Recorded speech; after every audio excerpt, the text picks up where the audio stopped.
Isang mapagpalang araw po sa inyong lahat, mga kamaestro. Sa araw pong ito ay i-guide ko po kayo kung paano po ang tamang pagproseso po ng pagbabayad po natin ng ating pro-life policy gamit lamang po ang GCash. So, if this is the first time that you are watching me here on my channel, please consider to like, share, subscribe, and click the bell button para lagi po kayong updated sa lahat po ng uploaded videos ko at mga live na ginagawa po sa aking channel. So, huwag na natin patagalin. Without further ado, let's get into our tutorial. At ngayon mga kamaestro ay i-guide ko kayo or i-walk through ko kayo kung paano tayo magbabayad ng ating pro-life policy gamit lamang ang ating GCash application. So the first thing na gagawin natin ay i-click lang natin yung app ng GCash. Then lagay natin ang ating PIN.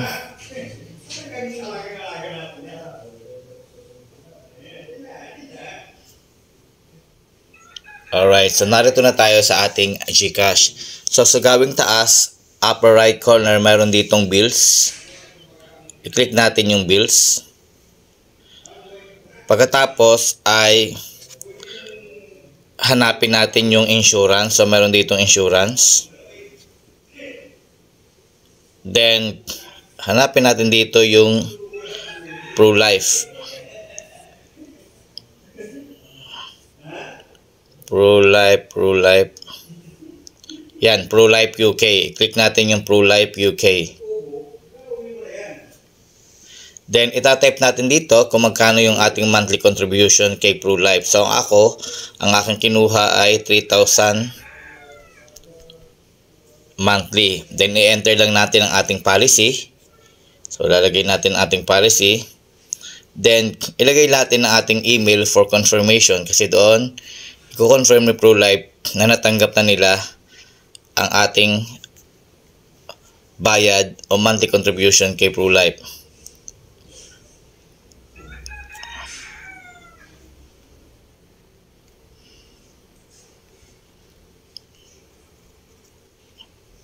Alright.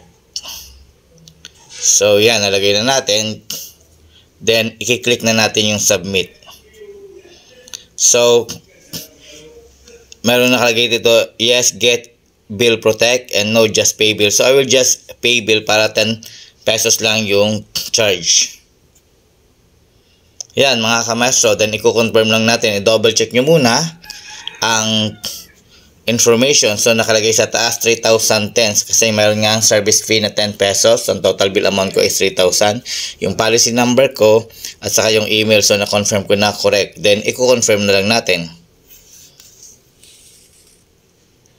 Ayan, nakabayad na po tayo sa GCash. So, pwede natin ating screenshot ito or i-download. Ayan, pero meron tayong kopya.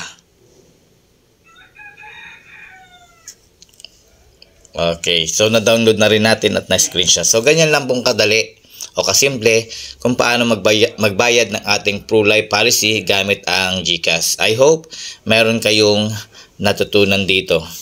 At yun nga mga kamaestro, no, ganun lamang pong kasimple ang pagpaprocess po o pagbabayad po ng ating pro-life policy gamit lamang ang GCash. And I hope ang video nito ay nakatulong sa inyo. Once again, if this is the first time na napapanood nyo ako, please consider to like, share, subscribe, and click the bell button para lagi kayong updated sa lahat ng mga videos ko. Once again, this is your guru, teacher, Maestro Manalo, always saying spread love, kindness, quote-unquote, positivity. God bless everyone and see you on my next vlog. Paalam!